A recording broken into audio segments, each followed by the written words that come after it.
হাইলাকান্দিতে বন বিভাগের বড় অভিযান অবৈধ কাঠ জব্দ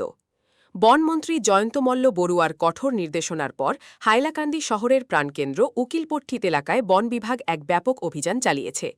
হাইলাকান্দি বন বিভাগের বিভাগীয় বন কর্মকর্তা ডিএফও অখিল দত্তের নেতৃত্বে এই অভিযান পরিচালিত হয় শহরের বিভিন্ন অবৈধ টিম্বার ডিপো এবং গুদামে অতর্কিতে তল্লাশি চালিয়ে বন বিভাগ লক্ষাধিক টাকার অবৈধ কাঠ জব্দ করে একই সঙ্গে অবৈধভাবে পরিচালিত বেশ কয়েকটি দোকান এবং গোদাম সিয়ে করে দেওয়া হয়েছে বন বিভাগ সূত্রে জানা গেছে জব্দ করা কাঠের বৈধ কাগজপত্র যাচাই করা হচ্ছে অবৈধভাবে কাঠ মজুদ ও বিক্রির সঙ্গে জড়িত ব্যবসায়ীদের বিরুদ্ধে বন আইনের অধীনে কঠোর আইনি ব্যবস্থা গ্রহণের প্রক্রিয়া শুরু হয়েছে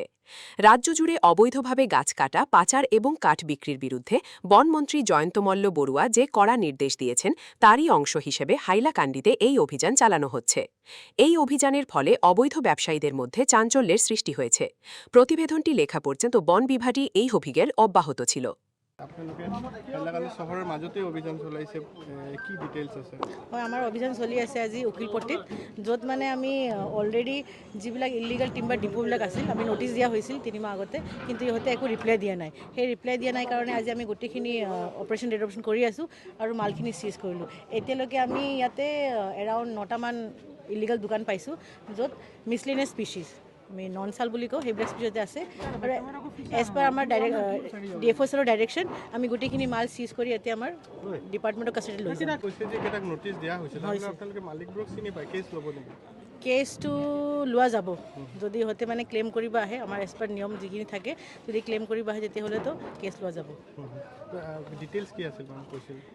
ডিটেইলছ এতিয়া নামবিলাকতো মই ক'ব নোৱাৰিম কি কি জব্দ হ'ল বা যিমান আছে আমাৰ এৰাউণ্ড 9টামান দোকান আমি জব্দ কৰিছোঁ আৰু দোকানৰ পৰা নন সাল স্পিচিছ বা মিছলেনিয়াছ স্পিচিছবিলাক বহু পৰিমাণত পাইছোঁ আসাম ফৰেষ্ট ৰেগুলেশ্যন এক্ট 1891 এখন আছে সেইখন আমাৰ মাদাৰ এক্ট সেই মাদাৰ এক্ট মতে ফৰেষ্ট ডিপাৰ্টমেণ্টে মানে এইবিলাক অবৈধ ৰাখিছে অপাৰেশ্যন কৰিব লাগে আগে পিছে আমি সদায় কৰিয়ে থাকোঁ কিন্তু আমাৰ এতিয়া নতুন বনমন্ত্ৰী ছাৰক ধন্যবাদ দিছোঁ তেখেতে মিটিঙত যিখিনি আমাক ইনষ্ট্ৰাকশ্যন দিছিল সেইখিনি গুৰুবাণী হিচাপে লৈ গোটেই অসমত আমি অভিযান চলাইছোঁ কি কাঠ কাৰবাৰী কি বালু কাৰবাৰী কি পাথৰ কাৰবাৰী গতিকে যোৱা 3 দিনৰ পৰা হাইলাকান্দি ডিষ্ট্ৰিক্টত আমি কাম কৰি আছোঁ মোক ইয়াতে আমাৰ এছএছপি ছাৰে সহায় কৰিছে ডিষ্ট্ৰিক্ট এছপি সহায় কৰিছে আমাৰ গোটেই ৰেঞ্জ বিট যিমান আছে ল'ৰা ছোৱালী নতুন ষ্টাফ চবেই আহিছে আৰু আজি দেখিছে আপোনালোকে ইয়াতে মানে এইবিলাক একচুৱেলি মিছলেনিয়াছ লাল কাঠ কিমান লাখ টকাৰ কাঠ হয় পিছত এছেছমেণ্ট হ'ব কিন্তু আজি ইয়াতে গোটেই হয়তো আমাৰ ৰাতিও হ'ব পাৰে মানে বহুত কেইখন দুখন আছে আৰু ইয়াতে আজি আমি হঠাৎ আহিছোঁ বুলি নহয় মোৰ ইনষ্ট্ৰাকশ্যন মতে বিটু অফিচাৰে এক মাহ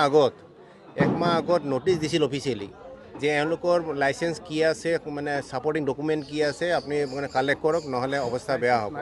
কিন্তু এক মাহ ভিতৰত তেওঁলোকে না কিবা ৰিপ্লাই দিছে না কিবা বুজাব পাৰিছে না কিবা ক'ব পাৰিছে গতিকে আমাৰ ডাউট হোৱাৰ কাৰণে আজি আমি অপাৰেশ্যন ইয়াতে আৰম্ভ কৰি দিলোঁ গতিকে তেওঁলোকে মালিকসকল আমাৰ ওচৰত আজি আহিব পৰা নাই